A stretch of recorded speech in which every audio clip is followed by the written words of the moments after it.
Washington and Spokane voters are famously independent, voting for the person and not the party. Voters want to know the person behind the policy. Join host Sulani Madsen as she interviews 2016 general election candidates for local, state, and federal office on the experiences that have shaped their lives. The Meet the Candidate series is sponsored as a community service by the Ponderosa Republican Women's Club, the law office of D.C. Cronin, and We Believe, We Vote. Now, here's your host, Sulani.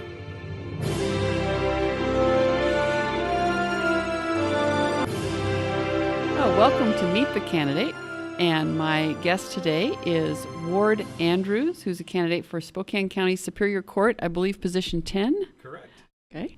And start off with an opportunity for you to describe the duties and responsibilities of the office that you're seeking. Well, I will be happy to, and thank you for having me today. The Spokane County Superior Court is made up of 12 judges at present.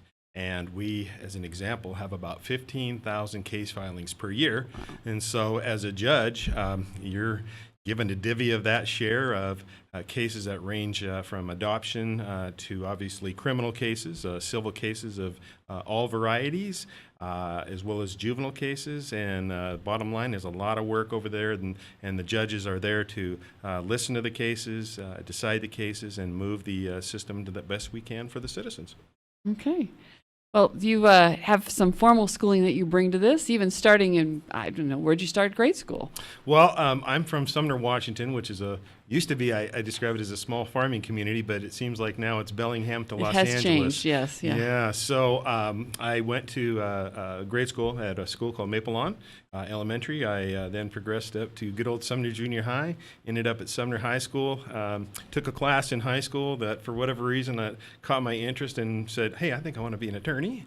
Ended up going to the University of Washington for undergraduate studies, and then came over here to Spokane to Gonzaga University to the law school here. So that's kind of my educational background. Well, we're glad you decided to stay. Well, I'm glad. I went back originally. My folks are longtime members of that community, and so I thought, well, I want to go back there and try to open a practice there or work at least in the area. And the minute I left Spokane, I was like, why did I do that?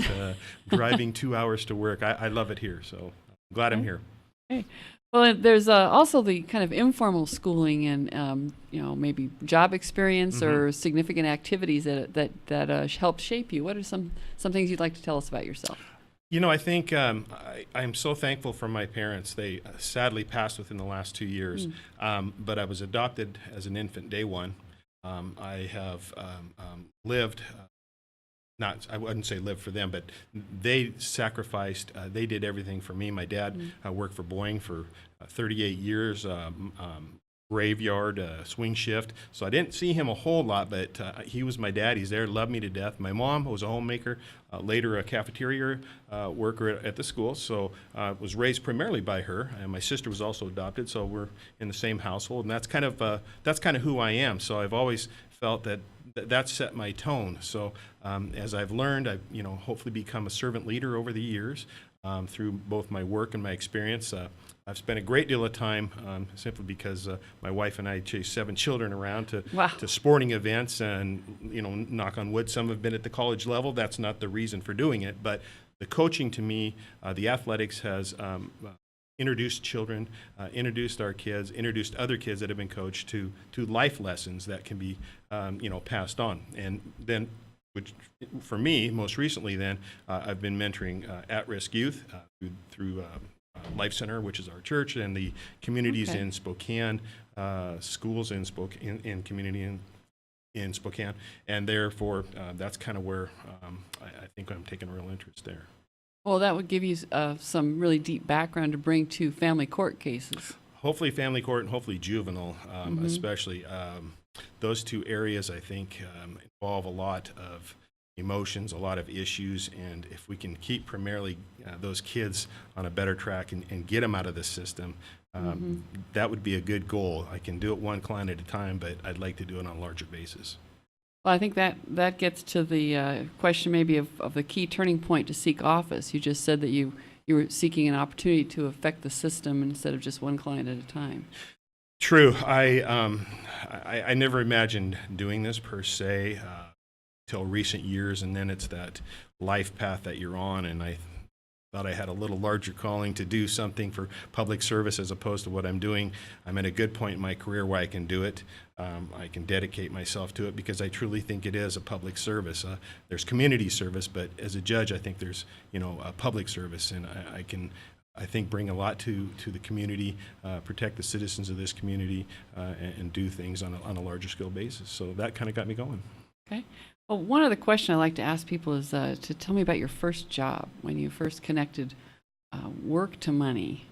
My first job was when I was about 13, and I worked on the bulb farm. And I thought there might be old bulb something farm. like the bulb farm. Correct. It's in Sumner. Sumner. Sumner, Washington. You're shuffling bulbs on what's called a digger for the old farm, and believe me, it's 12 hours at that age, and you learn what $1's worth, and you also learn that well, maybe I don't want to do that all my life. So that's kind of what my first job was. My first legal job after I graduated from law school was, I think, another job that kind of caught my attention, and that is I worked for a judge in Snohomish County as his judicial assistant, and got to get a taste of what it is to be a judge as far as from an observation point of view. And that really caught my interest, that I've kind of just in the back of my mind kept over the years, and now I think it's time. Okay, so you're coming back full circle in your legal Kind of, sort of. career. Yes. Okay, well, I have a last question for you, which is to answer the question: why should people vote for Ward Andrews for Spokane County Superior Court Position 10?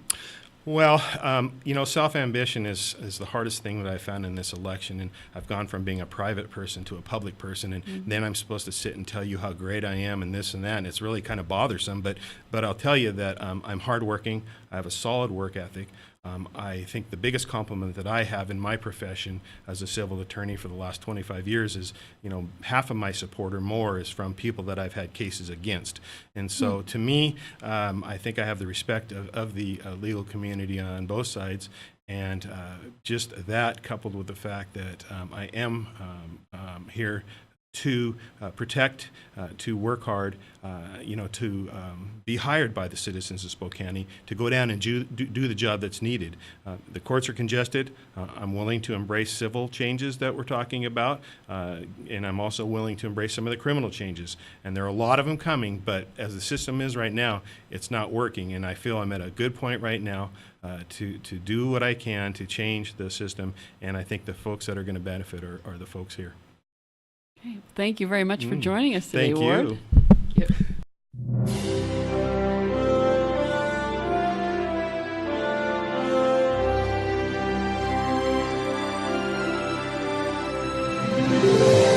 Meet the Candidate is produced in Spokane, Washington by SpokaneTalksOnline.com, which is solely responsible for its content.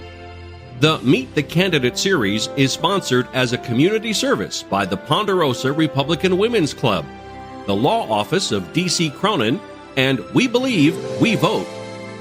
All Meet the Candidate conversations are posted on our YouTube channel, posted as a podcast on our website, and will be featured in our 24/7 live stream. Find us at SpokaneTalksOnline.com.